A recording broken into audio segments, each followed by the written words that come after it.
Hey guys, it's Bart Johnson here, and today I want to review for you a little 7-inch field monitor from a company called Feelworld. This is the Feelworld F7.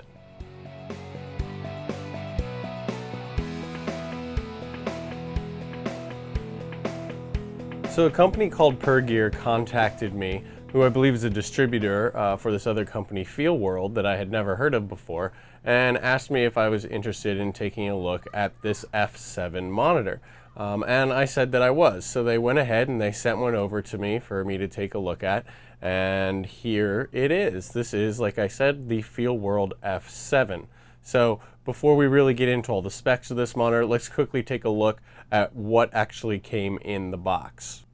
So in the box, obviously, you'll find the monitor itself, and it also comes with a separate battery plate. And the one that I got is for Sony style batteries. So this plate comes with a few screws, and you just have to attach it to the back of the monitor yourself. And I believe they have other types of plates available.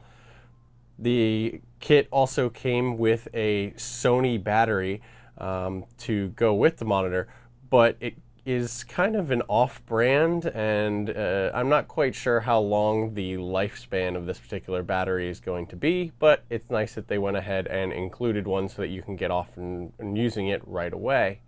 One thing you will notice is that it did not come with a battery charger, so you're going to have to source a battery charger for those Sony batteries from somewhere else.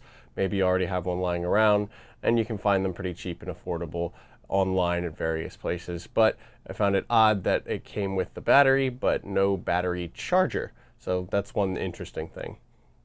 Now the kit also came with this little articulating ball head, and it also came with HDMI mini and micro to full-size HDMI cables, so that's nice that those were included. It also comes with this sun hood bracket that snaps onto the front of the monitor and allows you to attach the included sun hood. Now the kit that was sent to me also came with this little cleaning kit that comes with little cloth gloves and like a lens pen type thing and a duster. So I'm not sure if this is included in every kit, because I've seen various kit arrangements out there for this monitor, but mine came with this, so I figured I'd mention it. So now that we've gone over what comes in the box and what doesn't come in the box, let's take a look at the monitor itself and see how it's constructed and what is all included on all the sides of it. So it is a 1900 by 1200 IPS panel. That means it is actually full HD, so you're getting a nice crisp image on that, and having the IPS panel means that you get nice color and nice visibility even when looking at it from off axis. I believe it has a 160-degree viewing angle. So IPS panels are really nice to have. When it comes to the body of the monitor, it is made entirely of plastic. It doesn't feel like it's a super cheap plastic. It feels pretty well made and pretty durable, but nothing really spectacular there, just a full plastic construction. Now, when we get to the HDMIs, one of the nice things is that this monitor has both an HDMI input as well as an HDMI output, so that you can pass through an HDMI signal, which is nice to find in a monitor at this price point. Another thing that's awesome to find in this monitor is that this monitor is able to accept 4K signals over HDMI. Now, it's not being displayed in 4K. It simply means that it can take a 4K signal in, and then that signal will be downscaled to fit onto this 1900 by 1200 screen, but it means that you don't have to have your camera do the downscaling when you send the signal out. Now, one thing I do want to note about that 4K signal has to do with the HDMI input and output and the pass-through. From what I found through testing, the 4K cannot be passed through. So when you're feeding a 4K signal into the monitor, you can't feed a signal out. Okay, so let me just stop myself real quick and give you an update regarding this 4K output issue. I did a lot of testing to try and figure out why I couldn't get the 4K output to work, just making sure that it wasn't something that I was doing incorrectly, and I really just couldn't get it to work. So I contacted a representative over at PerGear, the company that provided this to me to check out, and they went ahead and got in touch with the manufacturers themselves over at FeelWorld to see what the issue might be. Now, what the issue turned out to be is there's a previous version of this monitor that is titled version 1.69. And apparently that version had both some firmware and hardware issues that would cause the 4K output not to function properly. And of course, I did have a monitor that was version 1.69. Now, as of May 2017, all manufactured models are apparently updated to version 1.7. And so what they did was they sent me a version 1.7 monitor, and sure enough, the 4K output worked perfectly. Everything on the monitor worked just the way it was supposed to. Now, unfortunately, the difference between version 1.69 and version 1.7 isn't just firmware, so it's not something that you can get a hold of, download, and update. Apparently, there is a slight hardware tweak as well, which would require the monitor to be sent back to the manufacturer in order to have both the software and hardware updated so that you're at version 1.7. I know that's a little bit of a pain, but like I said, after May of 2017, apparently all of the models are 1.7 and beyond if they update any further. Now, one of the tricky parts is when you're ordering, there's no real way for you to tell if you're getting 1.69 or version 1.7. The packaging and the listings and everything looks exactly the same, and even your reseller might not be able to tell you if it's version 1.69 or 1.7.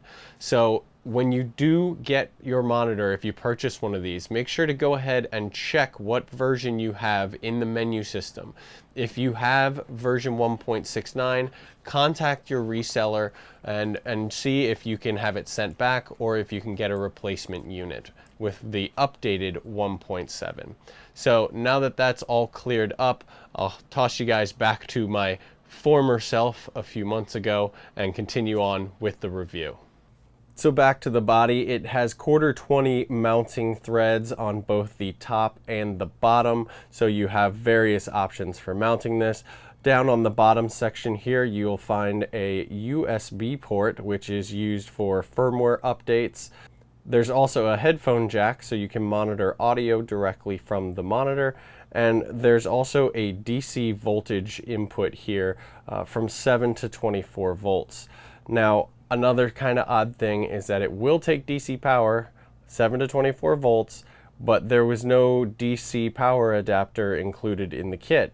Now 7 to 24 volts is a pretty wide range, which means you can plug pretty much anything in to power this monitor. But again, it didn't come with something to immediately run it off of DC power. So you're going to have to source your own option if that's the way that you want to go. To control the monitor, there's a series of buttons along the top. There's a power button and 3 assignable function buttons, and also a really nice scrollable and clickable jog wheel here that allows you to navigate the menu system. It's actually a really nice little jog wheel. I really enjoy that. Now, when we get into the functionality of the monitor itself, it does function very, very well. The image looks really, really good, and with a little bit of tuning, you can get it pretty color accurate. Now, one big thing with monitors is what sort of functions and features they have inside, and this one does have quite a bit. So there's tons of features in the menu. I'm not going to go through all of them, but many of them are all assignable to the shortcut buttons so that you can quickly access your favorites. Some of the highlights, ones that I use the most, are things like histogram and focus peaking and false color and even audio meters. So if you want more details on specifically how those different monitoring tools work, I actually did a whole video on monitoring tools, and you can go ahead and check that out if you're interested in some more detail. But all of those professional level features are included in the F7 monitor. All right, so let's get to conclusion time. Pros and cons of this monitor. So one of the pros is obviously that IPS panel, that 1900 or 1920 by 1200 resolution panel. It's very crisp, it's full HD, it's fairly bright, and it has a great viewing angle. So the panel is a definite plus. Another plus is the ability to feed this 4K signals. And of course, it has all of those professional monitoring tools built in, your focus peaking, your histogram, your false color, stuff like that. Always great things to have in a monitor, so definitely something that this monitor has going for it. And of course, a big pro of this monitor is its price. It comes in at, I believe, about $200. So it's very affordable, and you're getting a lot of professional tools in this for not a lot of money, which everyone on a budget is always looking for.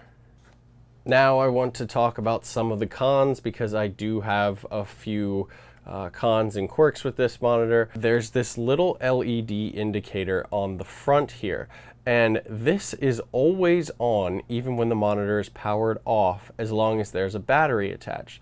Now, LEDs don't draw a whole bunch of power, but that means that even while this is turned off, it is slowly draining your battery. I haven't had it kill a battery just by sitting there idly like this, but who knows, if you leave it off and unattended with a battery attached for a long period of time, it could drain your battery. So that's just a little thing that I wish didn't happen. And finally, I have a little bit of a qualm with the placement of the power button. The power button is right next to the row of function buttons and has the identical shape and feel. And what ends up happening to me sometimes is when I can't see the buttons, I'm reaching up there and trying to hit whichever function that I want, and I end up hitting the power button and shutting the whole monitor off. So I really wish that they had placed the power button somewhere else, or had it be a different shape, or had, you know, a sort of raised dimple on it or something, so that we could tell the difference between the power button and the function buttons if you're not able to see the buttons. Just a little thing. So there you go, guys. That's my review of the Feelworld F7 monitor. All in all, I think it's a pretty decent little monitor for the price. $200. It's got a lot of stuff in there. A lot of bang for your buck. Does have a few issues. Does have a few quirks. But it's up to you whether those are forgivable or not for coming in at a price point of about $200. So if you guys are interested in learning more about the Feelworld F7 or even purchasing it, I'll have information in the video description down below.